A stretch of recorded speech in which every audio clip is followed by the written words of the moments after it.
Maybe here we should take into consideration the context in which the bank works. Our bank is not working at the zero rate. Quite obviously, in the Russian Federation, the central bank rate is of about 10%. And I can say that probably our tasks are different from the ones faced by our European colleagues. But let me say one thing. We've been talking about the crisis. We said that the 2007-2008 problem hasn't been solved yet. But let me say that this 10-year-old crisis is no longer a crisis. It's turned into a reality, real life.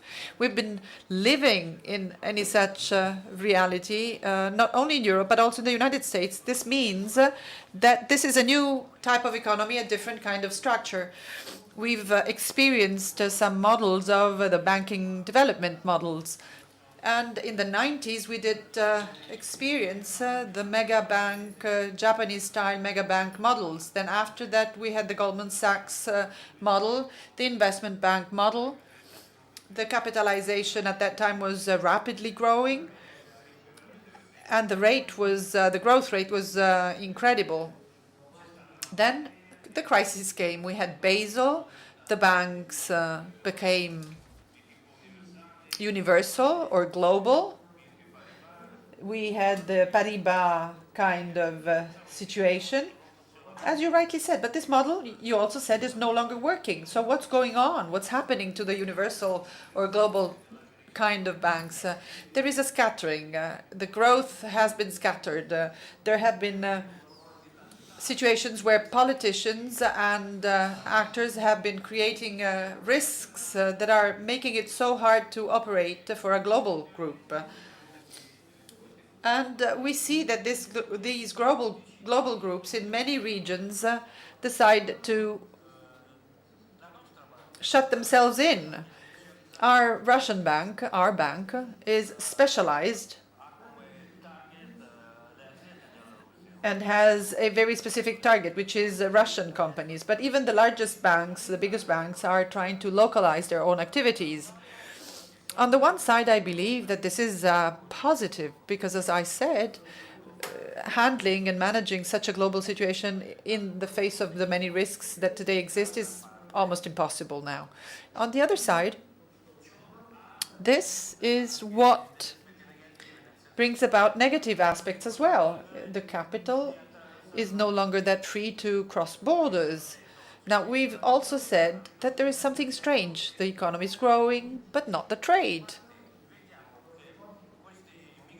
We see that there is a capital migration, which contributes to reducing volumes slightly. Then there is another trend, which we've been witnessing for the past 4 or 5 years, which is the banking capital flows.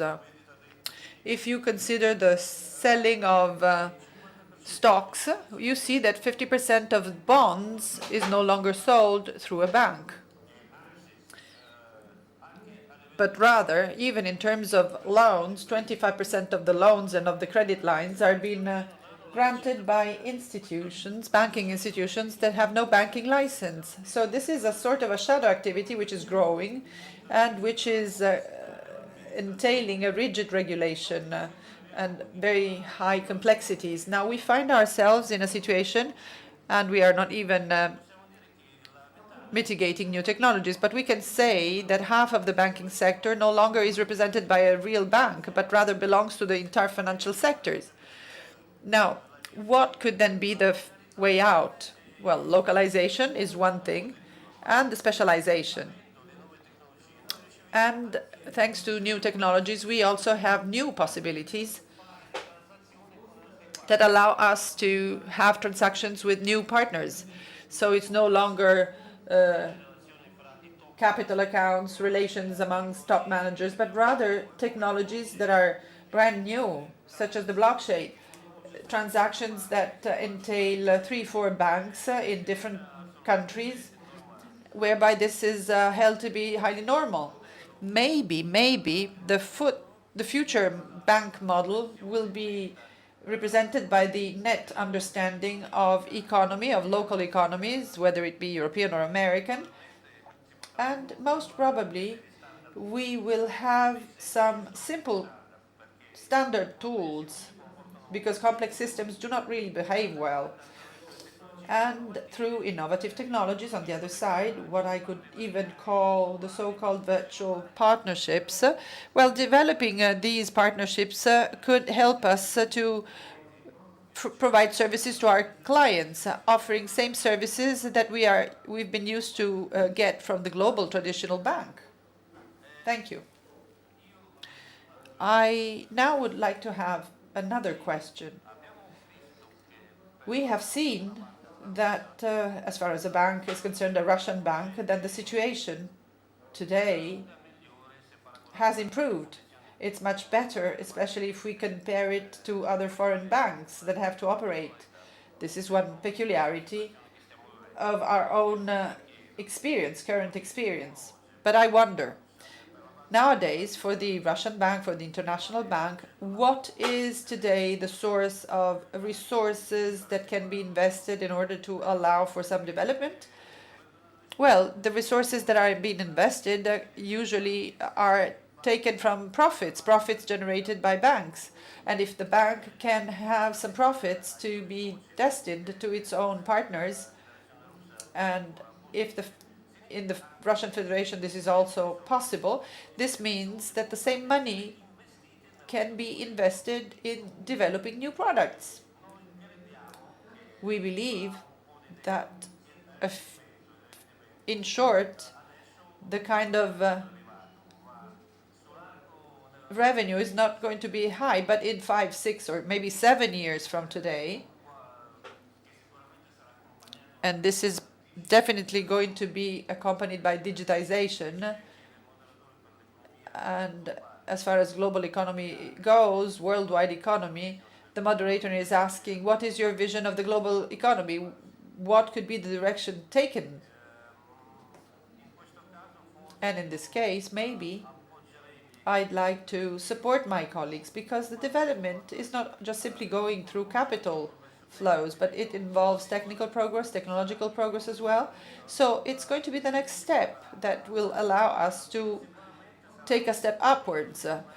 And it's going to be a step towards a different kind of innovation, a new one. I'm not technologically expert, but ever since we've had the internet, we've made gigantic progresses, impressive progress. Distances no longer almost exist. We can have global transactions by now, and what is going to hold in stock our future? We don't know. Maybe new energies, new sources, new technologies having to do with biology, genetics, God knows, we don't know. But the next developmental stage is going to entail a technological quantum leap. And in practice, this means that you believe that development period affecting the worldwide economy, and I'm referring to the 90s now, to the 2000 period, that is when growth was allowed and granted by technologies that were financial, almost 100% financial. When I started working, for example, the financial sector was considered to be the hottest one. Everyone wanted to be a banker. If you now step into a Russian university, you'll find very few people wanting to work in a bank. Everyone today wants to have their own startups in California. This means that most probably, for some years, at least some years, the financial sector will hardly be led by economy, could hardly be the bandwagon. We will not just keep printing money, the old usual money, which is not entailing investment. So this is not positive. You have to bring in fresh money, real life innovations that can improve the life of, or the living standards of every other person. Now, the next intervention is going to be the one of